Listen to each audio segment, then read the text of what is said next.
छठ सिर्फ एक पर्व नहीं बल्कि महापर्व है जो 4 दिन तक चलता है।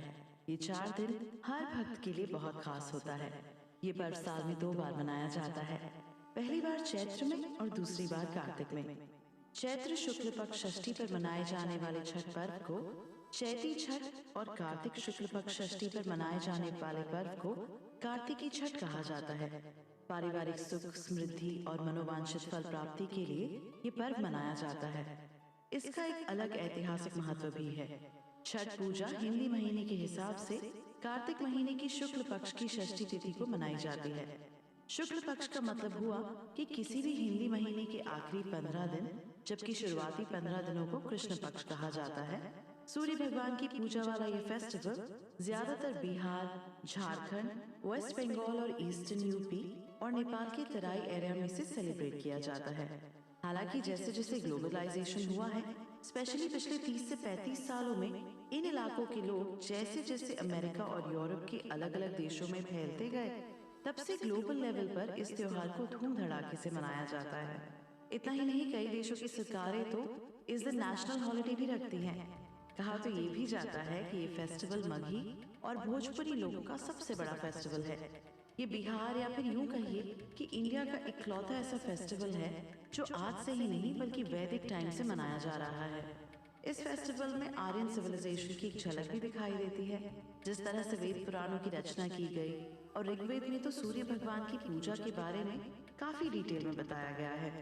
एक इंटरेस्टिंग फैक्ट तो ये भी है कि कई बार देखा गया है कि मुस्लिम कम्युनिटी के लोग भी इस फेस्टिवल को सेलिब्रेट करते हैं।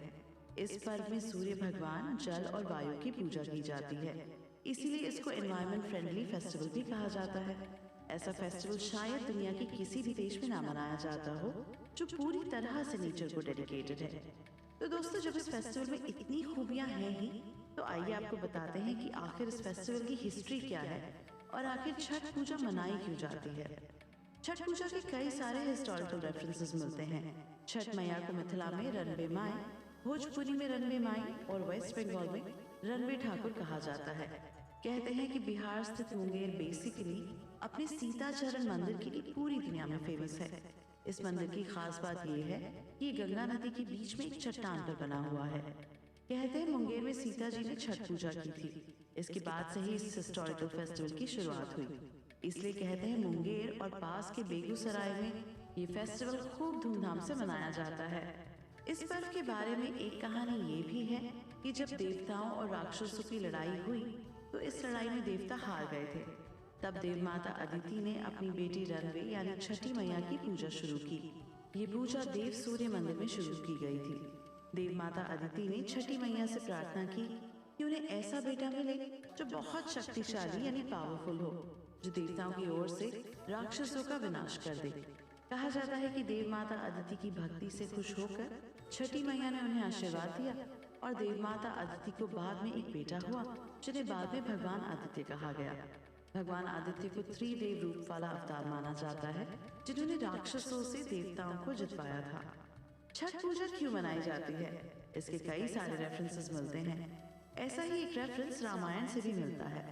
कहते हैं कि रावण का वध करने के बाद भगवान श्री राम जब लंका जीत चुके थे, तब उन्होंने अयोध्या वापसी की और अयोध्या में जब रामराज स्थापित यानी एस्टैब्लिश करने की सोची, तो इसके लिए उन्होंने महीने की षष्ठी तिथि को व्रत रखा।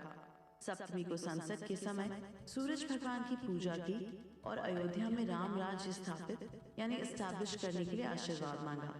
कहते हैं श्री राम और सीता माता की पूजा से खुश होकर छठी मैया ने उन्हें आशीर्वाद दिया और आगे चलकर अयोध्या को राम राज्य कहा गया। और कई युगों बाद भी आज राम राज्य को किसी भी आइडल स्टेट के लिए सिनोनिम की तरह यूज किया जाता है। ऐसी और भी एक कहानी है जिसके बारे में हम चर्चा करेंगे अगले एपिसोड में।